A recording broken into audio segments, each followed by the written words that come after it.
Because David did that which was right in the eyes of the Lord, and turned not aside from anything that he commanded him all the days of his life, save only in the matter of Uriah the Hittite.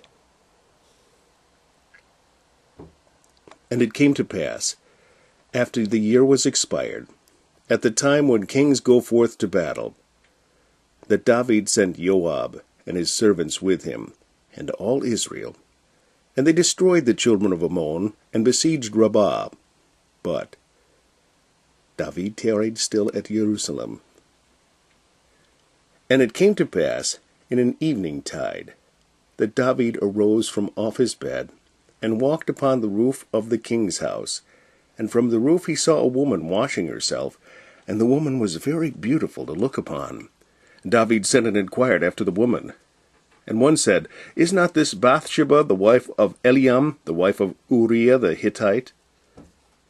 Is not this Bathsheba the daughter of Eliam, the wife of Uriah the Hittite?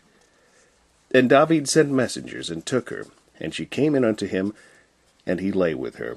And she was purified from her uncleanness, and she returned unto her house.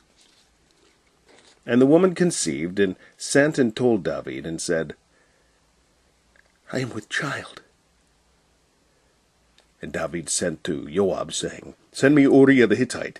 And Joab sent Uriah to David. And when Uriah was come unto him, David demanded of him how Joab did, and how the people did, and how the war prospered. And David said to Uriah, Go down to thy house, and wash thy feet. And Uriah departed out of the king's house, and there followed him a mess of meat from the king. But Uriah slept at the door of the king's house with all the servants of his lord, and went not down to his house. And when they had told David, saying, Uriah went not down unto his house, David said unto Uriah, Camest thou not from thy journey? Why then didst thou not go down unto thine house?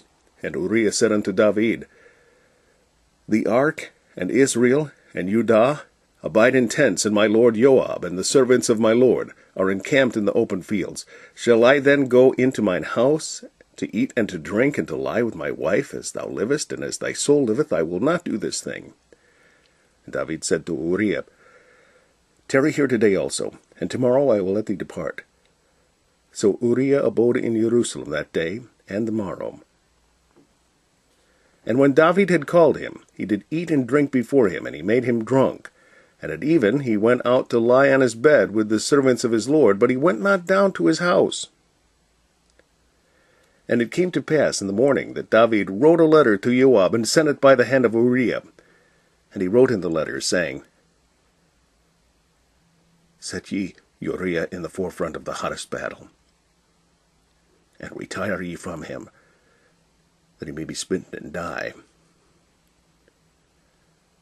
And it came to pass, when Joab observed the city, that he assigned Uriah unto a place where he knew that valiant men were.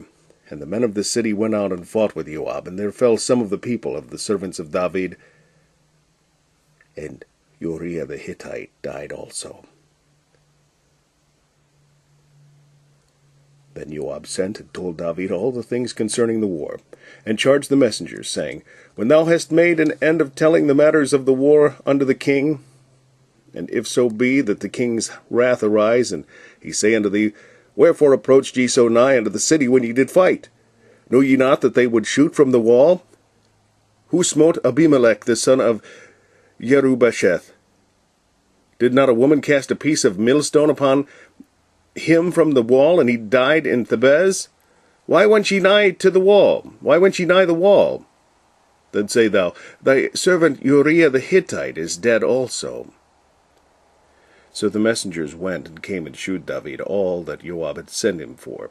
And the messengers said unto David, Surely the men prevailed against us, and came out unto us into the field, and we were upon them even unto the entering of the gate. And the shooters shot from off the wall upon thy servants, and some of the king's servants be dead, and thy servant Uriah the Hittite is dead also. Then David said unto the messenger, Thus shalt thou say unto Joab, Let not this thing displease thee, for the sword devoureth one as well as another. Make thy battle more strong against the city, and overthrow it, and encourage thou him. And when the wife of Uriah heard that Uriah her husband was dead,